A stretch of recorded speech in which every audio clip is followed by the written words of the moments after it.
Bismillahirrahmanirrahim.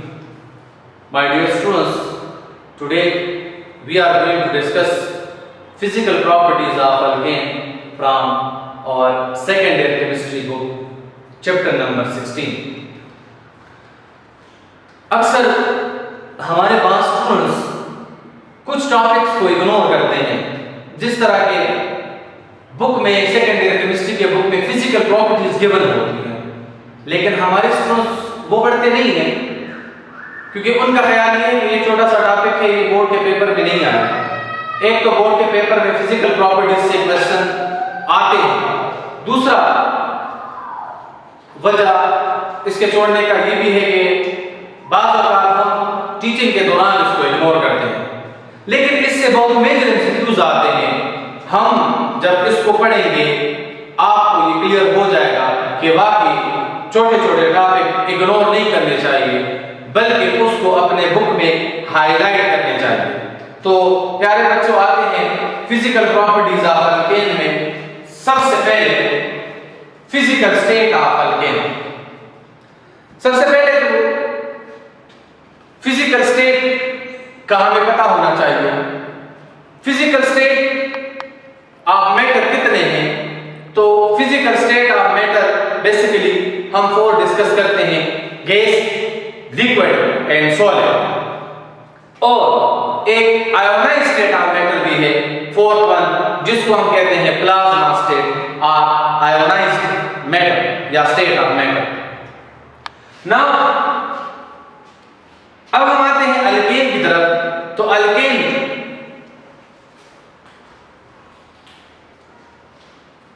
का हमें पता है कि वो जनरल फार्मूला इनका है CnH2n। फर्स्ट मेंबर इसका मीथेन है, सेकंड मीथेन है, थर्ड वन प्रोपेन है। इस तरह butane, pentane, hexane, heptane, octane, नोनेन, decane. अब 11 भी है: अनडीकेन, डोडीकेन, ट्राइडीकेन, टेट्राडीकेन, पेंटाडीकेन, हेक्साडीकेन, हेप्टाडीकेन, ऑक्टाडीकेन, नोनाडीकेन। 20 को इकोसेन कहा जाता है। अब प्यारे बच्चों, अगर हम फिजिकल स्टेट को डिस्कस कर रहे हैं तो हमें पता है कि फिजिकल प्रॉपर्टीज मेनली डिपेंड करती है इंटर मॉलिक्यूलर अट्रैक्टिव फोर्सेस के ऊपर। तो अगर मॉलिक्यूल का साइज कम है, मॉलिक्यूल का मास कम है, तो उनमें फोर्स ऑफ अट्रैक्शन भी वीक होगा। अगर वो नॉन पोलर इन नेचर है, अगर पोलर है तो वो डिपेंड करता है उसके इलेक्ट्रोनेगेटिविटी डिफरेंस के ऊपर या डायपोल फोर्सेस के ऊपर। अब अल्केन के फर्स्ट 4 मेंबर हमारे बुक के पेज नंबर 118 के ऊपर ये फिजिकल प्रॉपर्टीज हैं, और फेडरल बुक के पेज नंबर 145 के ऊपर है, जो पंजाब टेक्स्ट बुक बोर्ड का है। कार्बन नंबर 1 से लेकर कार्बन नंबर 4 तक हम कहते हैं कि ये गैसियस फॉर्म में पाए जाते हैं। अब इनको क्या कहते हैं? These are basically known as natural gas. As we know that we have 2 types of gases, CNG and LPG. The fraction which contain maximum percentage of methane, that is known as natural gas, and the fraction which contain maximum percentage of carbon 3 and carbon 4, that is known as LPG or liquefied petroleum gas. एक बहुत major MCQs हमारे board के paper में आता है, that dash are known as low boiling hydrocarbon. So natural gas is known as low boiling hydrocarbon because of its weak intermolecular forces, because of its existence in gaseous physical state. Now अगर carbon atom की तादाद और mass of the molecule increase हो रहा है, या chain का size increase हो रहा है, या चेन थिन होता जा रहा है, लेंथ में इंक्रीज आ रहा है, इंटरमॉलिक्यूलर फोर्सेस इंक्रीज होते जाएंगे। अल्केन में लंडन डिस्पर्शन फोर्सेस पाए जाते हैं because alkane are non polar in nature and as we know that London dispersion forces is directly proportional to the size of chain और shape of the molecule. तो यहां carbon atom की तादाद जब बढ़ जाती है तो कार्बन 5 से लेकर कार्बन 17 तक मतलब रिस्ट ऑफ द 13 मेंबर किस फिजिकल स्टेट में पाए जाते हैं? दे exist in liquid physical state. Liquid physical state में ये पाए जाते हैं। अब इनसे अगर हम इसकी फ्रिक्शनल डिस्टिलेशन कर ले जिस तरह पेट्रोलियम का हमने किया है तो इनसे हम अल्केन से हम कार्बन 1 कार्बन 4 तक तो नेचुरल गैस है, उसके अलावा हम इससे केरोसिन मतलब पेट्रोल, गैसोलीन या पेट्रोल, डीजल ऑयल, इस तरह मोबिल ऑयल, इस तरह इसके साथ हम वैक्स या हम इससे व्हाइट पेट्रोलियम जेल या अस्फाल्ट भी एक्सट्रैक्ट कर सकते हैं। तो अगर हम देख लें तो कार्बन 5 से लेकर कार्बन 17 तक की लिक्विड स्टेट में पाए जाते हैं और कार्बन 18 से ऑनवर्ड ये मैंने डॉट डॉट लगाया है they exist in solid physical state but they are wax like solid. ये सॉलिड है लेकिन इस तरह नहीं है जिस तरह के वुड या कोई क्रिस्टल। ये वैक्स लाइक सॉलिड सब्सटेंस है जिस तरह के हम वैक्स मोम अमूमन यूज करते हैं कैंडल्स बनाने के लिए या कॉमन लाइफ में इसके और भी एप्लीकेशंस हैं। इसी तरह इससे हम अस्फाल्ट लाइक सॉलिड होते हैं, अस्फाल्ट इससे हम हासिल कर सकते हैं। तो कहने का मतलब ये है कि अल्केन जो है ये तीनों फिजिकल स्टेट में पाए जाते हैं और ये गैसेस किस तरह के हैं? These are colourless gases. मतलब ये नहीं है कि ये गैसेस हैं लेकिन ये हमें नजर आएंगे, ये हमें नजर नहीं आते। अब जिस तरह पे हमें एक जहन में क्वेश्चन आ रहा है कि हमें किस तरह पता चलेगा कि नेचुरल गैस की लीकेज हो रही है, तो अगर आपको याद हो हमने पढ़ा है लेक्चर नंबर 3 में लीकेज ऑफ अल्केन और पेट्रोलियम और any other alkanes should be detected by adding very good mercaptan. Natural gas का अपना स्ट्रेन नहीं है लेकिन इसके लीकेज को डिटेक्ट करने के लिए हम क्या यूज करते हैं? हम यूज करते हैं CH3SH या C2H5SH मिथाइल मरकप्टेन और इथाइल मरकप्टेन यूज किया जाता है for the leakage of natural gas. Now come to the solubility, another factor, solubility. First of all we will discuss about the definition and concept of solubility. What is solubility? Solubility आप लोगों ने chapter number 10 में first year में पढ़ा है। The amount of solute required to saturate 100 gram of a solvent at a particular temperature, एक खास temperature पर मीन रूम टेम्परेचर पर 100 ग्राम सॉल्वेंट को सैचुरेट होने के लिए जितना हमें सॉल्यूट रिक्वायर्ड है इस प्रोसेस को कहते हैं सॉल्युबिलिटी। मतलब 100 ग्राम सॉल्वेंट को सैचुरेट करने के लिए पार्टिकुलर टेम्परेचर, एक खास टेम्परेचर या कांस्टेंट टेम्परेचर पर जो सॉल्यूट रिक्वायर्ड है उस प्रोसेस को कहते हैं solubility.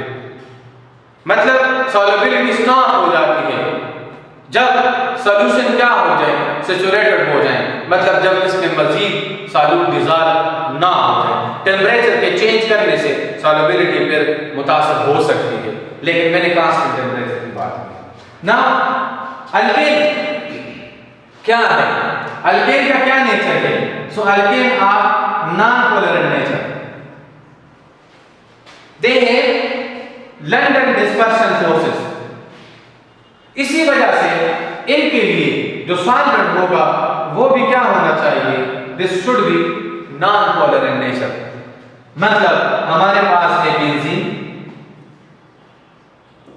Carbon tetrachloride, ether etcetera. इसके अलावा ये rest of the organic solvent में भी सॉल्युबल है, जिस तरह एसीटोन हो गया, अल्कोहल हो गया, कोई और सब्सटेंस हो गया ऑर्गेनिक इन नेचर हो, तो ये उसमें भी सॉल्युबल है। क्यों? क्योंकि इसकी सॉल्युबिलिटी के लिए हमारे पास एक जनरल रूल है, like dissolve like property. Like dissolve like property का मतलब क्या है कि polar dissolve in polar, while non polar dissolve in non polar. तो अगर हमारे पास अल्केन नॉन पोलर है तो इसके लिए सॉल्वेंट भी क्या होना चाहिए? नॉन पोलर होना चाहिए। इसी वजह से अल्केन की सॉल्युबिलिटी इंक्रीज होगी, ज्यादा सॉल्युबल होंगे जब ये हम नॉन पोलर सॉल्वेंट में डालेंगे। अब अगर फिजिकल स्टेट चेंज हो रहा है, अगर इसका मास बढ़ रहा है तो इसकी सॉल्युबिलिटी में क्या आएगा? उस टेम्परेचर पर इसकी सॉल्युबिलिटी क्या होती जाएगी? डिक्रीज होती जाएगी। मतलब लिक्विड की सॉल्युबिलिटी सॉलिड की सॉल्युबिलिटी के मुकाबले में क्या होगी? ज्यादा। सॉलिड की सॉल्युबिलिटी लिक्विड की सॉल्युबिलिटी के मुकाबले में कम होगी। लेकिन ये हमें पता चल गया है कि अल्केन किस तरह के सॉल्वेंट में सॉल्युबल है, मतलब कि पोलर सॉल्वेंट में सॉल्युबल नहीं है। Now come to the another factor that is known as density, specific gravity and viscosity. बेटा हम डेंसिटी से तो वाकिफ हैं कि डेंसिटी क्या है? Density is mass per unit volume,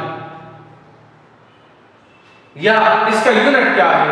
ग्राम पर क्यूबिक सेंटीमीटर, या ग्राम पर क्यूबिक डेसीमीटर, या किलोग्राम पर cubic decimetre. Various units of mass and volume हम लगा सकते हैं। हमने जो यहां मेजर किया है तो वो ग्राम पर क्यूबिक सेंटीमीटर है। अब यहां आपको मैं एक इंपॉर्टेंट पॉइंट बताता हूं।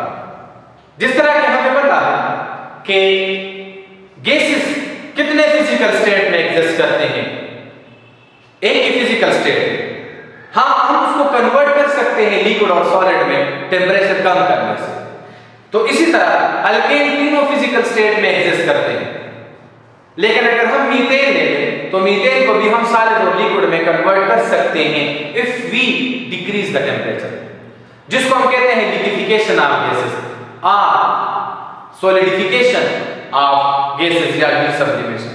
नाउ अगर हम देखें, ये हमारे फर्स्ट ईयर के बुक में गैसेस चैप्टर में है, that the density of a gas is 1000 times less than density of their liquid or solid state। मतलब मीथेन गैस की डेंसिटी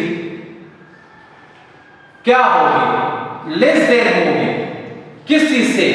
मीथेन लिक्विड से। How many time? Methane gas की density methane solid से how many time क्या होगी? 1000 time less than हो। कितना time? 1000 time. इसकी डेंसिटी लेस देन है, मीथेन लिक्विड की डेंसिटी 1000 टाइम ग्रेटर है। किस चीज से? मीथेन गैस से। ये पॉइंट याद रखना है, एमसीक्यूज में आता है।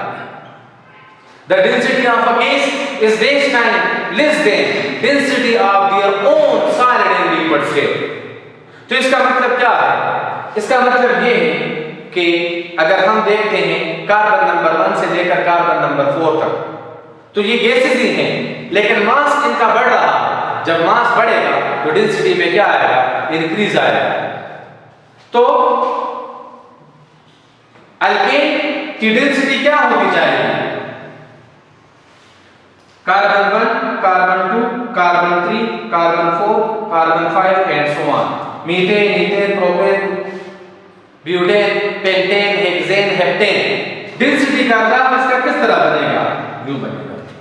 डेंसिटी इसकी क्या होती जाएगी? डेंसिटी इसकी इंक्रीज होती जाएगी। क्यों? क्योंकि इंटरमॉलिक्यूलर फोर्सेस इंक्रीज हो रहे हैं इंटरमॉलिक्यूलर फोर्सेस इंक्रीज होंगे तो फिजिकल स्टेट चेंज होगा, फिजिकल स्टेट चेंज होगा तो मास पर यूनिट वॉल्यूम में चेंज आएगा और वो वैल्यू क्या होती जाएगी, इंक्रीज होती जाएगी।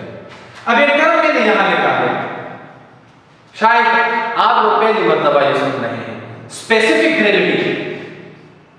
इस ग्रेविटी या स्पेसिफिक ग्रेविटी, इससे मुराद फिजिक्स वाली ग्रेविटी नहीं है। यहां स्पेसिफिक ग्रेविटी हम किस तरह डिफाइन करते हैं, हम इसको डिफाइन करते हैं, it is the ratio between density of substance to the density of water. जब हम किसी भी सब्सटेंस की डेंसिटी को वाटर के साथ कंपेयर कर लें तो वो क्या कहलाएगा, that is known as specific gravity of that substance. Now इसका मतलब क्या हुआ कि स्पेसिफिक ग्रेविटी क्या चीज है, इसका मतलब ये हुआ कि specific gravity is a relative terms, मतलब it depend upon the density of water. Reference term नहीं है, स्पेसिफिक ग्रेविटी क्या है, रिलेटिव टर्म है। जिस तरह के कहते हैं रिलेटिव एटॉमिक मास, मतलब जब हम किसी एटम के मास को कार्बन 12 के साथ कंपेयर करते हैं, तो इसी तरह शाबाश, इसी तरह जब हम किसी सब्सटेंस के डेंसिटी को वाटर के साथ कंपेयर कर लें तो वो उसकी क्या कहलाएगी, स्पेसिफिक ग्रेविटी कहलाएगी। जिस तरह के हमें पता है कि मीथेन की डेंसिटी कितनी है, 0.424 ग्राम पर cubic centimetre. Now what will be it's specific gravity, तो इसकी स्पेसिफिक ग्रेविटी हम लिखेंगे 0.424 डिवाइड बाय 1, तो क्या आएगी वैल्यू, 0.424 ही आएगी, क्योंकि वाटर की डेंसिटी 1 ग्राम पर क्यूबिक सेंटीमीटर। तो मेरे कहने का मतलब यह है कि जो किसी सब्सटेंस की डेंसिटी है वही उसकी स्पेसिफिक ग्रेविटी भी होगी। बट एमसीक्यूज, स्पेसिफिक ग्रेविटी है नो यूनिट। तो इस टर्म में हमें देखें, ये छोटा टर्म है पेज नंबर 119 के ऊपर, the specific gravity of alkane increase with increase in their mass. Now you have to know about the specific gravity. What is specific gravity? How it should be calculated? What is its unit? So my dear students, specific gravity has no unit. Specific gravity is a relative term. Specific gravity is the process in which we compare the density of a substance to the density of their substance. Specific gravity have the same value as like that of density of a substance but having no unit. Unit क्यों नहीं है, क्योंकि यहां पर density की unit हम लगाएंगे तो यहां भी लगाएंगे, अगर ये ग्राम पर क्यूबिक सेंटीमीटर है तो ये भी ग्राम, वाटर की भी ग्राम पर क्यूबिक सेंटीमीटर लगाएंगे तो ये कैंसिल। अब विस्कोसिटी, विस्कोसिटी क्या है, विस्कोसिटी है the internal resistance to the flow of a liquid. हमें पता है viscosity is directly proportional to intermolecular attractive forces. Intermolecular forces increase होंगे तो विस्कोसिटी क्या होती जाएगी, इंक्रीज होती जाएगी। तो इस तरह इनकी अगर हम देखें स्पेसिफिक ग्रेविटी भी इंक्रीज होगी as the size of molecule increases. इसी तरह इनकी डेंसिटी में, विस्कोसिटी में भी इंक्रीज आएगा। विस्कोसिटी के लिए जो हम टर्म यूज करते हैं that is known as eta, ETA, eta symbol use करते हैं। एक ईटा लफ्ज हम लिखते हैं ईएटीए। ईएटीए का मतलब पता है, एजुकेशनल। ईएटीए ईटा टर्म हम यूज करते हैं फॉर इंटरटेस्ट। नाउ ये टर्म ही ईटा, इसमें ए मिसिंग है। नाउ अब हम डेंसिटी के लिए भी स्ट्रेट लाइन ग्राफ बना रहे हैं, स्पेसिफिक ग्रेविटी के लिए भी स्ट्रेट और विस्कोसिटी के लिए भी स्ट्रेट लाइन ग्राफ। इसी इसी तरह अब हमने देख लिया है कि साइज के